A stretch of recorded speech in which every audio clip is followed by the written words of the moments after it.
नमस्कार डिझायनर मित्रांनो. आज तुम्हाला खूप अवघड जाणारा विषय अगदी सोपा करून शिकवणार आहे. तो म्हणजे अल्बम डिझायनिंगचे लेआउट कसं मांडायचं याचं टेक्निक मी तुम्हाला सांगणार आहे. फक्त 2 ते 2.5 मिनिटामध्ये तुम्ही लेआउट तयार करू शकता. कोणतंही असू दे. यामध्ये क्लोजअपचे जे पेज आहेत ते आपण स्पेशली आपल्या चॅनलवरती नंतर तुम्हाला शिकवणार आहे. ग्रुपिंगचे पेज वगैरे मांडताना तुम्हाला खूप वेळ लागतो किंवा लेआउट सुचत नाही. तर त्याचं टेक्निक आज आपण बघणार आहे.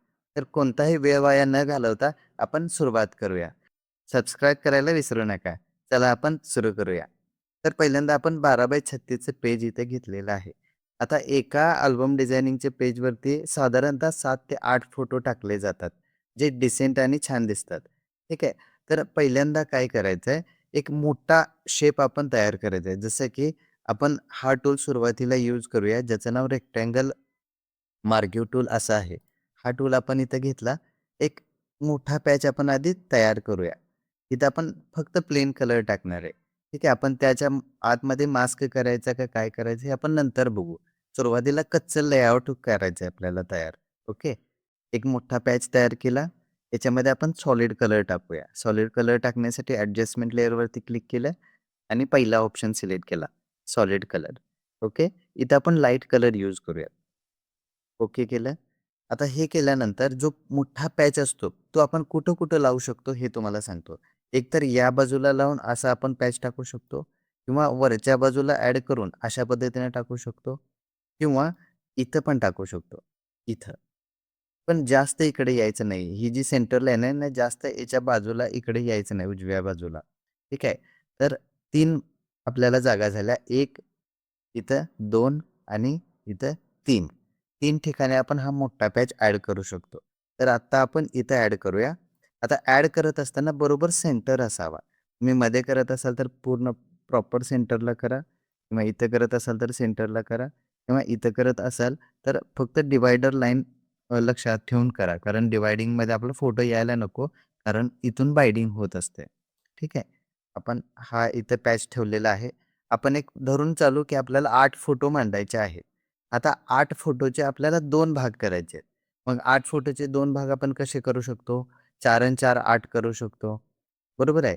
3 आणि 5 करू शकतो. मग असे 2 इक्वल भाग करायचे. समजा 7 फोटो असतील, तर त्याचे 2 भाग करायचे. 3 आणि 4 करू शकतो. ठीक आहे. 2 डिवाइड भाग करायचे आणि आपण सुरुवात करायची. आता प्रत्येक पेजमध्ये आडवेच फोटो असतील असं नाहीये. उभे फोटो असतात. त्यानंतर खूप मोठ्या ग्रुपचे फोटो असतात. तर आधी काय करायचं, जी ऑड साइज आहे, जसं की 5 आपल्या सॉरी 6 फोटो आडवे आहेत आणि एकच फोटो उभा आहे. तर उभा हा ऑड साइज झाली. ठीक आहे. असे जे ऑड साइजचे उभे फोटो असतात, त्याचे त्याची जागा आधी आपण आपल्या लेआउटमध्ये तयार करायची. जसं की हा मोठा पॅच आपण टाकलेला आहे. त्याच्या बाजूला आपण एक उभा पॅच तयार करू. असं समजू की आपल्याकडे एक उभा फोटो आहे आणि बाकीचे 7 फोटो हे आडवे आहेत. ठीक आहे, असं धरून चालू आपण. तर उभा जो फोटो टाकणार आहे त्यासाठी मी इथे एक फ्रेम तयार करतो. सेम हा टूल घ्यायचा. मला आता उभा फोटो जितका टाकायचा आहे तितकी फ्रेम आपण इथे तयार करू. इथे एक सॉलिड कलर घेऊ. आता ज्या ठिकाणी आपण फोटो टाकणार आहे, त्या ठिकाणी सॉलिड कलर शक्यतो व्हाईट घ्यायचा आहे. का? कारण आतमध्ये आपला फोटो फिल होणार आहे आणि जी बॉर्डर आहे ती दिसणार आहे. त्यामुळं इथं व्हाईट कलर घ्यायचा आणि याला स्ट्रोक द्यायचा. आपण सॉलिड कलर घेतलेला आहे. एफेक्ट्सवरती क्लिक केलं आणि स्ट्रोक घेतला. स्ट्रोक हा असा घ्यायचा जेणेकरून मागच्या बॅकग्राऊंडवरती तुम्हाला उठून दिसेल. आता आपली बॅकग्राऊंड व्हाईट आहे. व्हाईटवरती कोणता कलर दिसतो? ब्लॅक. ओके. इथं मी ब्लॅक कलर ठेवला. त्याची जी जाडी आहे ती साधारणतः 8 ते 10 च्या आसपास ठेवा. जास्त मोठा स्ट्रोक छान दिसत नाहीये. आणि त्याची पोझिशन जी आहे ती इनसाइड असावी नेहमी. ठीक आहे. इनसाइड असल्यानंतर तुम्हाला जे म्हणजे कोपरे असतात ते एकदम शार्प येतात. जे की आउटसाइडला येत नाहीत. आता इथे बघा किती शार्प दिसतात. इथे जर आपण पोझिशन आउटसाइड ठेवली तर असं दिसतंय. ओके. त्यामुळे इथं आठवणीनं इनसाइड असणं खूप गरजेचं आहे. हां, तर आपण कुठं होतं ऑड साइजचा आपण फोटो आधी कुठं टाकायचा यासाठी फ्रेम तयार केली. आता आपल्याकडे 7 फोटो आहेत, जे आपल्याला आडवे टाकायचे आहेत. आता ऑड साइज झाल्यानंतर एक असा फोटो असतो, की जो महत्त्वाचा असतो. घरातल्या लोकांचा असतो, फ्रेंड सर्कलमधला असतो, जो की आपल्याला मोठा टाकावा लागतो. तर त्यासाठी आपण फ्रेम आता तयार करूया. आता फ्रेम कशी तयार करायची असते बघा. हा स्क्वेअर घ्यायचा. तर मी ती फ्रेम तात्पुरती इथं सेट करूया. हा टूल घेतला. जेवढी फ्रेम काढायची आहे, जेवढी फ्रेम बनवायची आहे, तेवढा चौकोन आपण आखून घेतला. सॉरी ॲडजस्टमेंट लेयरवरती क्लिक करून सॉलिड कलर घेतला. मी मगाशी पण सांगितलं सॉलिड कलरमध्ये व्हाईट कलर ठेवा. ओके करा आणि मागे जी बॅकग्राऊंड आहे, त्याला सूट होणारी त्याला सूट होणारा स्ट्रोक द्या. ओके. आता जर आपण इथे डार्क तुम्ही करणार असाल, तर आपलं काय होणार? इथं ब्लॅक कलर येणार आणि स्ट्रोक व्हाईट येणार. आपल्याला फक्त स्ट्रोकवरती लक्ष द्यायचं आहे. त्याच्या आतमध्ये कुठला कलर आहे, हा अजिबात मॅटर करत नाही. स्ट्रोकवरती लक्ष द्या. तर मी इथं पाठीमागे बॅकग्राऊंड डार्क होणार आहे, त्यामुळे व्हाईट स्ट्रोक देतोय. स्ट्रोक थोडासा जाड केला मी. ओके. म्हणजे ऑड साइज झाली. त्यातल्या त्यात महत्त्वाचा फोटो असतोय, त्यासाठी जागा झाली. आता जे प्लेन आपले फोटो असतात, त्यासाठी सिंपल स्क्वेअर टाकून रिकामं व्हायचं आहे. जसं की आता आपल्याकडे मी सांगितले 7 फोटो. 1, 2, 3, 4, 5, 6, 7. ओके. आता 3 फोटो जे आहेत ते आपण इथे उभे टाकू शकतो. त्यासाठी मी ह्याच्या बॅकग्राऊंडला एक मोठा पॅच टाकतो. मोठ्या पॅचनं काय होत असते, जागा तुमची लगेच कव्हर होते. त्यामुळे टेन्शन राहत नाही, की बाबा रिकाम्या जागेमध्ये काय करू? जास्त रिकामं पेज दिसलं की सुचत नाही काय करू? त्यामुळे हे पॅच आधी टाकून घ्यायचं. जर तुम्हाला वाटलं तर तुम्ही परत कमी जास्त करू शकता, असं काही नाहीये. ओके. हा पॅच घेतला. आता मी इथं उभ्या 3 फ्रेमा टाकतो. त्याच्यामध्ये आपले ग्रुपिंग फोटो येते. आता बघा इथं मागं डार्क कलर आहे. त्यामुळं माझा इथं स्ट्रोक जो आहे, तो व्हाईट येणार. हे खूप महत्वाचं आहे, हे लक्षात ठेवा. सिंपल आहे. मागं डार्क कलर असेल, की बॉर्डर आपली व्हाईट घ्यायची. इतका स्ट्रोक आपण इथे ठेवला. आता मला याची डुप्लिकेट करायची आहे. त्यासाठी कंट्रोल, अल्टर, शिफ्ट तिन्ही बटणं पकडायची, क्लिक करायचं आणि ड्रॅग करायचं. इतकं सोपं आहे. क्लिक करायचं, ड्रॅग करायचं. आता तिन्ही फ्रेम मी सिलेक्ट केलेल्या आहेत. या तिन्ही फ्रेमच्या मध्ये जे अंतर आहे ते मला एकसारखं करायचं आहे. त्यासाठी सगळ्या फ्रेम सिलेक्ट करा आणि इथे क्लिक करा. आता उभ्या जर तुम्हाला एकसारख्या करायच्या असतील तर इथं क्लिक करावं लागतं आणि आडव्या करायच्या असतील तर इथं क्लिक करावं लागतंय. ठीक आहे. तर हे आपण इथं ठेवू. आता हे पण ठेवत असताना चारी बाजूला अंतर बघायचं. वरती जेवढं आहे तेवढंच खाली असावं, तेवढंच इकडं असावं. आता इथं मी थोडंसं जास्त का ठेवलेलं आहे? कारण आपलं ज्यावेळी प्रिंटिंग होते त्यावेळी इथून कट होत असतो अल्बम. त्यामुळे ते इक्वल अंतर नंतर व्यवस्थित दिसतंय. ओके. आता आपलं बघा एक छान असं कच्चं लेआउट तयार झालेलं आहे. याच्यामध्ये जे सजावटीचं काम असते जसं की लाईन्स, स्पॉट, फ्लॉवर, कॅलिग्राफी आणि काही ऑब्जेक्ट असतील. हे काम नंतर आहे. आता फक्त आपण कच्चं लेआउट केलेलं आहे. कुठं काय टाकायचं एवढंच केलेलं आहे. ठीक आहे. किती फोटो झाले बघा 1, 2, 3, 4, 5. इथं 2 एक टाकू, इथे एक मास्क करू. ओके. या फोटोला थोडंसं मी खाली घेतो. इथं मला एक सॉरी 2 फ्रेमा कराव्या लागतील. आता अजून एक महत्त्वाची गोष्ट सांगतो. इथं कुठं जिथं तुम्ही काम करताय तिथं जी लेयर आहे त्या लेयरवरती पहिल्यांदा इथं क्लिक करा आणि नंतर तुम्हाला जे काही करायचं आहे ते करा. यामुळे काय होईल तुमच्या ज्या लेयर बनत असतील त्या व्यवस्थित बनतील. नाहीतर वर-खाली लेयर होऊन तुम्हाला खूप कन्फ्युजन वाढेल. ठीक आहे. त्यामुळे जिथं काम करणार आहात त्याच्या खालच्या लेयरवरती एकदा क्लिक करा आणि नंतर तुमचं जे काही काम आहे ते सुरू करा. इथं आपण एक फ्रेम बनवली. अल्टरनं कॉपी करू. ओके. ओके. म्हणजे आपला कच्चा जो ढाचा आहे डिझाईनचा तो तयार झालेला आहे. आता मला इथे जर फोटो मास्क करायचा झाला तर इथं जागा कमी पडते. तर मी काय करतो हा जो स्क्वेअर आहे हा सिलेक्ट केला आणि थोडा मोठा केला. तुम्ही नंतर आणि थोडंसं मॉडिफाय करू शकता असं काही नाही. कारण कच्चं आपण लावलेलं असते. ते काही परफेक्टच आहे असं नाहीये. पण इकडे-तिकडे करून त्याच्यामध्ये चेंजेस करू शकतो. ओके. आता कच्चं लेआउट तयार झाल्यानंतर सगळ्यात आधी काय करायचं, जे मोठे पॅच आहेत, ज्या मोठ्या फ्रेम आहेत, त्याच्या बॅक साइडला एक कलरचा पॅच टाकायचा.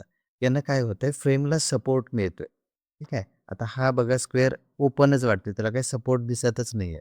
त्यासाठी आपल्याला सपोर्ट तयार करावा लागेल. आपण हा कलर थोडासा पुढे घेऊ इथपर्यंत. हा पॅच थोडासा इथपर्यंत घेऊ. आता ह्या फ्रेमला आपल्याला सपोर्ट करायचा आहे. मी काय सांगितलं मगाशी, जिथं तुम्ही काम करणार आहे त्या तिथं जी मोठी लेयर आहे, आता आपल्याला इथं मोठी लेयर ही दिसते. तर त्याच्यावरती एकदा क्लिक करा आणि नंतर तुमचं काम सुरू करा. म्हणजे मला आता या फ्रेमच्या पाठीमागे एक पॅच तयार करायचा आहे कलरचा. त्यामुळे मी इथे क्लिक केलं, नवीन लेयर घेतली. आपला जो स्क्वेअरचा टूल आहे तो घेतला. मला पॅच कसा टाकायचा आहे, ते मी आखून घेतलं. मला असा कलर टाकायचा आहे. मी आखून घेतलं. त्यानंतर सॉलिड कलर, ॲडजस्टमेंट लेयर आणि सॉलिड कलर. इतकं सोपं आहे सगळं. आता मागचा जो कलर आहे तो पिक करायचा. त्याच्यातला थोडासा लाईट कलर तर घ्यायचा किंवा डार्क तर घ्यायचा. आता आपला स्ट्रोक स्ट्रोक जो आहे तो ऑलरेडी ब्लॅक आहे. तेव्हा आपण लाईट कलर इथे यूज करू. ओके. अशाच पद्धतीनं आपण या ज्या 3 फ्रेम आहेत त्याला सपोर्टला एक पॅच टाकू. आता सेम असाच टाकायला पाहिजे असं काही नाहीये. आपण असा एक वेगळा पण टाकू शकतो. जसं की साइडला फक्त एक तुम्ही अशी पट्टी उभी टाकू शकता. सॉलिड कलर घेतला, इथे क्लिक केलं, इथे थोडासा डार्क कलर ठेवू. कायम अपोझिट करायचं. इकडे लाईट केलं की इकडे डार्क करा. या बाजूला डार्क झालं की इकडे लाईट डिझाइन करा. क्रॉस करायचं. क्रॉस नेहमी छान दिसतं. आता आपण इकडचं कच्चं लेआउट झालेलं आहे. आता आपण इकडं करू. आता इथला पहिला कलर जो आहे तो आपण एक चॉईस करू. डार्क करू. कारण आपण इकडच्या बाजूला लाईट कलर ठेवलेला आहे. आता हे जे कलर आहेत हे आपण तात्पुरते ठेवतोय बरं का. नंतर आपण जो फोटो त्याच्यावरती टाकणार आहे, त्याच्या अकॉर्डिंग याचे कलर चेंज होतात. ठीक आहे. आता मला काय करायचं आहे, या 2 फ्रेमच्या चारी बाजूला एक आउटलाईन तयार करायची आहे. आता त्यासाठी मी काय सांगितलं त्या पद्धतीनं फोटोच्या जवळची मोठी लेयर सिलेक्ट केली, नवीन लेयर घेतली. जो सिलेक्शनचा आपला टूल आहे, रेक्टेंगल मार्क्यू टूल तो घेतला. आता मला इथे जी लाईन तयार करायची आहे, ती कशी पाहिजे ती मी आखून घेतली. सगळ्यात आधी आखून घ्यायचं कच्चा डायग्राम. ओके, आखून घेतलं. आता मला इथे एक बॉर्डर करायची किंवा एक लाईन तयार करायची आहे. तर ती कशी करू शकतो बघा. राईट क्लिक मारायचं आणि स्ट्रोकवरती क्लिक करायचं. स्ट्रोकवरती क्लिक केल्यानंतर तुम्हाला इथे कलर आणि विड्थ विचारेल. कलर आपण व्हाईट ठेवूया कारण आपला पाठीमागे डार्क कलर आहे आणि विड्थ 3 पिक्सेलच पुरेशी आहे. ओके. आता स्ट्रोक आपला तयार झालेला आहे, पण ते सिलेक्शन कसं घालवायचं? हे जे सिलेक्शन आहे ते घालवण्यासाठी कीबोर्डवरून कंट्रोल डी करायचं. कंट्रोल डी केलं की तुमचं सिलेक्शन जातंय. हा बघा, हा पण एक सपोर्टचाच भाग आहे. जसं आपण इकडे सपोर्ट दिला तसाच हा सपोर्टचा एक भाग आहे. ओके. आता बघा, या ही जी लाईन आपण टाकली त्याच्यावरती आपण डेकोरेशन म्हणून छोटे-छोटे गोल टाकवायचे. त्यामुळे काय होईल अजून सुंदर दिसेल. पहिल्यांदा मी लाईनवरती क्लिक केलं. नवीन लेयर घेतली. गोल घेतला, म्हणजे जो गोल शेप आहे तो घेतला. असे आपण छोटे-छोटे गोल तिथं ॲड करूया. कंट्रोल शिफ्ट अल्टर 3 पकडायचे बटन आणि कॉपी करायचं. जे आपण फ्रेमिंगसाठी बटन यूज करतोय तेच इथं करतोय. आता इथं एक शिकण्यासारखी अजून एक गोष्ट आहे, ती म्हणजे आपल्याला सगळ्या या गोलांमध्ये समांतर अंतर पाहिजे. तर ते कसं करायचं? शिफ्ट बटन पकडायचं, सगळ्या लेयर पटपट सिलेक्ट करायच्या आणि इथं क्लिक करायचं. अंतर समांतर झालं. आता लेयरमध्ये जर बघितलं तर आपले खूप लेयर झालेले आहेत. या सगळ्याची एकच लेयर करायची आहे. त्यासाठी कंट्रोल ई दाबायचा. म्हणजे काय होतंय, याची पूर्ण एकच लेयर तुम्हाला तयार करून मिळते. आता ही लेयर आणि आपल्या लाईनची जी लेयर आहे, ती आपल्याला सिलेक्ट करावी लागेल आणि लिंक करावी लागेल. त्यामुळे काय होईल, त्या 2 गोष्टी एकत्र राहतील नेहमी. ओके. तर हे बघा, अशा पद्धतीने आपण एक कच्चं लेआउट तयार केलेलं आहे. आपण येणाऱ्या क्लासमध्ये पूर्ण अल्बम डिझायनिंग शिकवणार आहे. जे क्रिएटिव्ह अल्बम आहेत, पोस्टर डिझाइन जे डी-एम पेज बनवले जातात, तेही आपण सगळं शिकवणार आहे. त्यामुळं सबस्क्राईब करा आणि बेल आयकॉन दाबायला विसरू नका. कारण फ्रीमध्ये आपण या चॅनलवरती हे सगळं शिकवतोय. बाकी तुम्हाला काही शंका असतील तर तुम्ही कमेंट सेक्शनमध्ये विचारू शकता.